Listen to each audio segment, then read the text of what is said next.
Welcome back to Given Chances Farm. Today we're going to be processing out a couple chickens and a couple ducks for a friend of ours.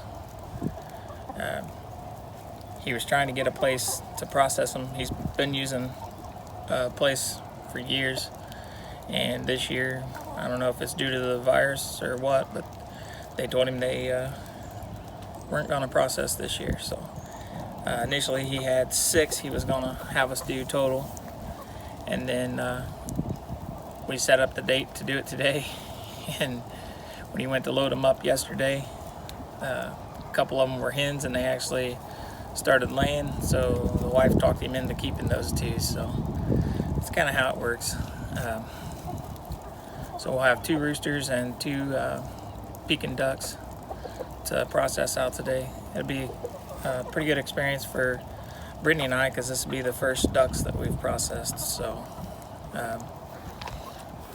and the last time we processed chickens out, this was the pig pen instead of the chicken run. So maybe if we're doing the chicken processing right here, some of these that aren't laying yet will kind of get the hint and start laying before they figure out that this is next on their list if they don't start laying at some point.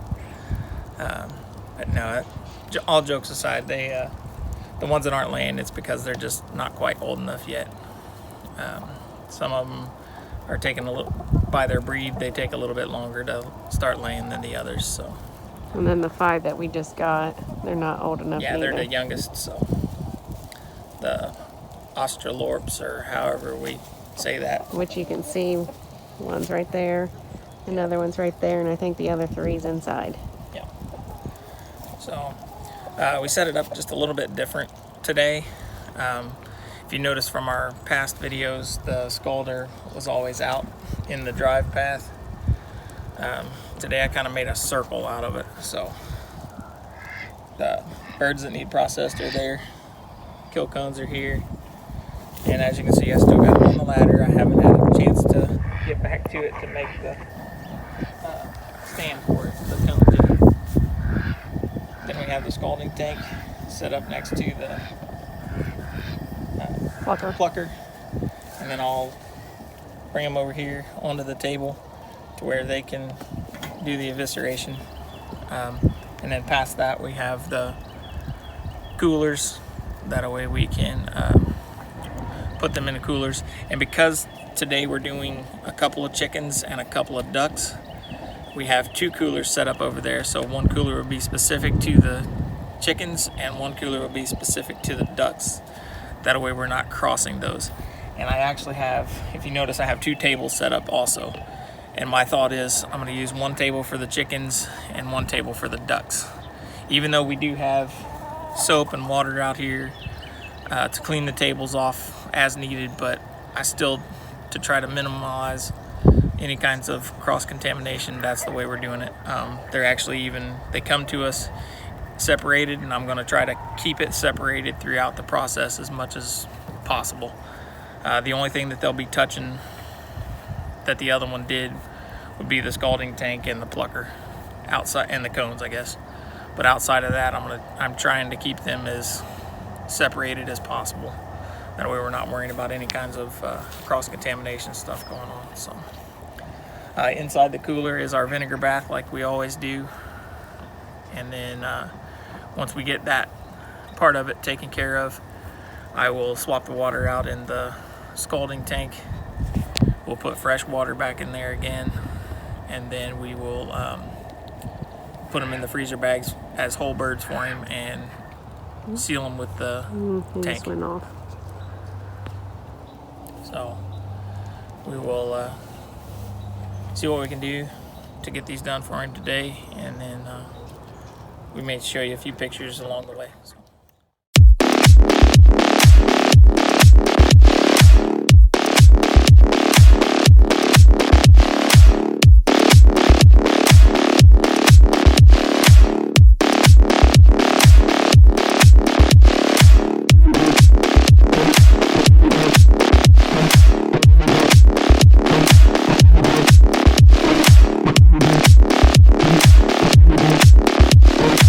We'll be right back.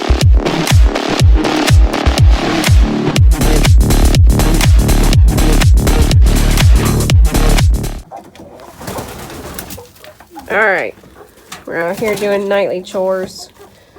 Girls are collecting eggs. Yours too.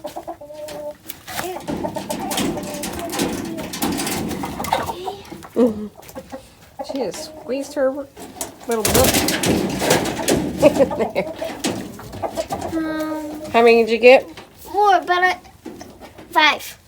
But I want to check Penguin.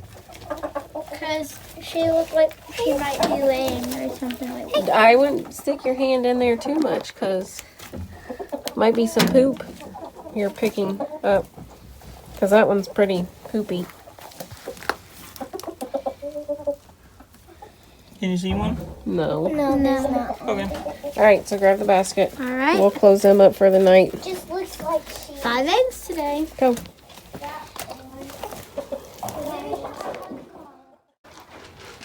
All right, so we're out here doing the nightly chores. Earlier today, we were helping process 2 roosters and 2 ducks from a guy I work with.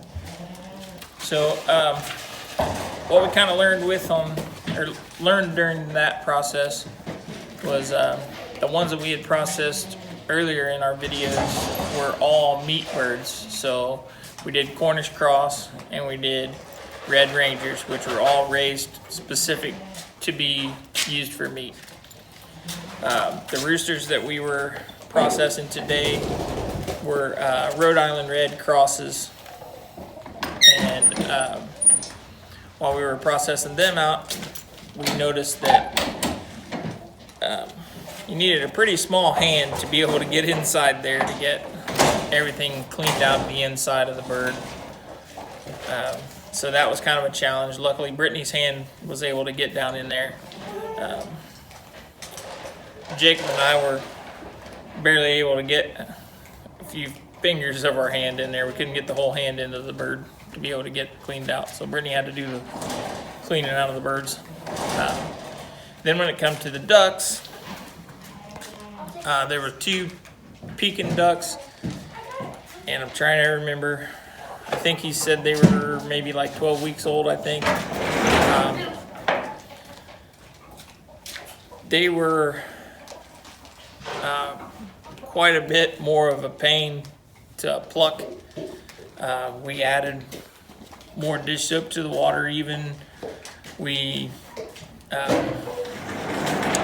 put them in longer in the scalder. I tried even taking them from the scalder to the plucker, pluck them a little bit, go back to the scalder, go back to the plucker, back to the scalder, back to the plucker, 3 or 4 different times each bird. And it still took us a lot of hand plucking and dealing with the pin feathers. So I'm not sure if it was due to their age, due to something we did that maybe we missed a step or something with the ducks, because this is the first time we've ever dealt with the ducks. I was trying to remember, and I'll have to try to go back and track down the video I watched over the summer when we were processing chickens. I watched a video that talked about processing ducks out, and I remember it was Pekin ducks, and they had made a specific statement about the age of you needed to get them before a certain time frame, or otherwise they molded and had different feathers coming in. Because it seemed like, and even between the 2 ducks, they were different. One of the ducks had a whole bunch of pin feathers that we had to take out, and like basically where like the broken quills would be, I guess you would call it, I don't know. But the other one, it seemed like it had more like hair-like feathers that were a lot shorter, and I don't know, it was more like hair than an actual feather. So they were both very time-consuming just to pluck 2 by hand. It seemed, all of us that were out there involved in it today was kind of looking at each other and thinking, man, these better be some really tasty ducks when you cook them up to be worth all this hassle. But we got them done, and we ended up sealing them the same way we did the Cornish cross. So we put them in the bags, zip tied them, and then dunked them in the water to seal it. So we got all that taken care of, and he was on his way home with it. So he was happy with the way they processed, at the end result at least. But, he had the same kind of ideas that we did, that, man, they better taste awful good, or otherwise he'd be selling off some birds next time instead of processing them for the ducks at least. So I don't know. It was definitely an experience for us. Kind of showed us some of what we already knew with the processing equipment that we currently have. The turkey fryer's not quite.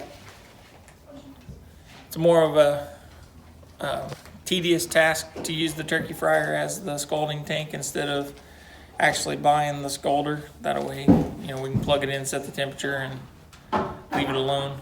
Versus the turkey fryer, you had to watch. Like today, we had some wind, so the wind would blow out the flame, so it would shut off, and then you'd have to worry about getting it back up to temperature that way. Because here in November, it was kind of a weird day where it started out in the 40s and then ended up at 70 by the time we were done with it. So we all started out in long sleeves and was finishing in t-shirts. So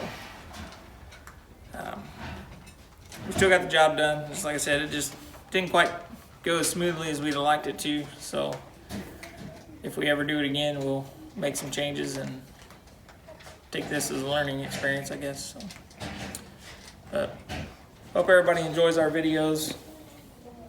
Don't forget to share on social media with all your family and friends, and ask them to subscribe to our channel as well, so we can build this channel and build our subscribers up. So we'll see you on the next one.